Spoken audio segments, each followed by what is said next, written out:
Welcome to Mukam Coding Mentors channels. Today we will be looking at the array, not a simple or one-dimensional. We will be looking at 2D array, that is two-dimensional array.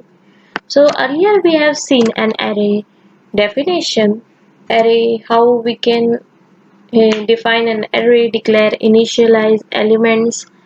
So array is just a container which will be storing the elements of same data type,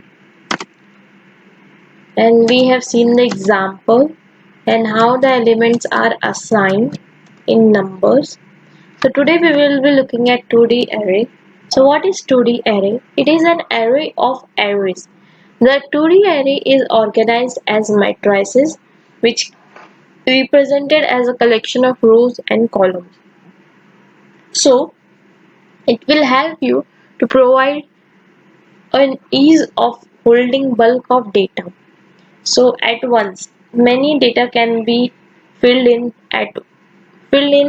one array, which can be passed to any number of functions wherever required. So how to declare a 2D array? The syntax has been given here. So first we declare a number of rows and then we declare number of columns after data type and array name. So for proper understanding, let's see a practical demonstration. So here an array of 5 rows and 5 columns has been declared. So this is how the 2D array are stored with the help of two brackets. So here not a single brackets are declared, two brackets along with the name has been declared. And for initializing we use curly braces. So this will be the first row, then second and then third row. And for displaying this elements one by one, I need a for loop, and in that for loop I will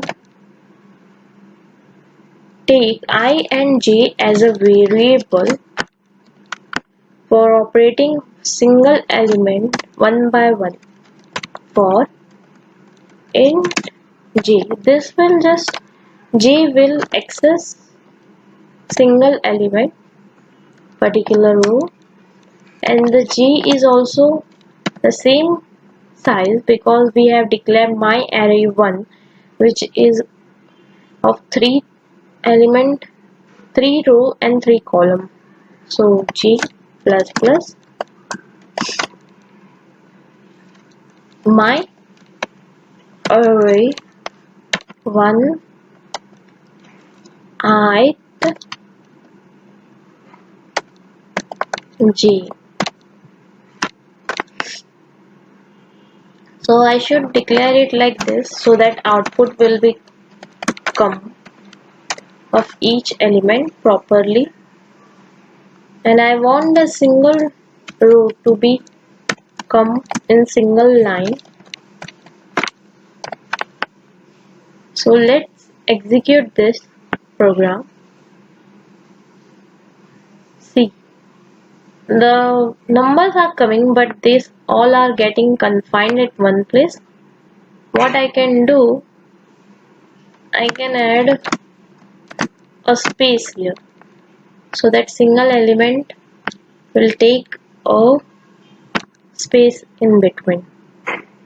See, the proper answers are coming.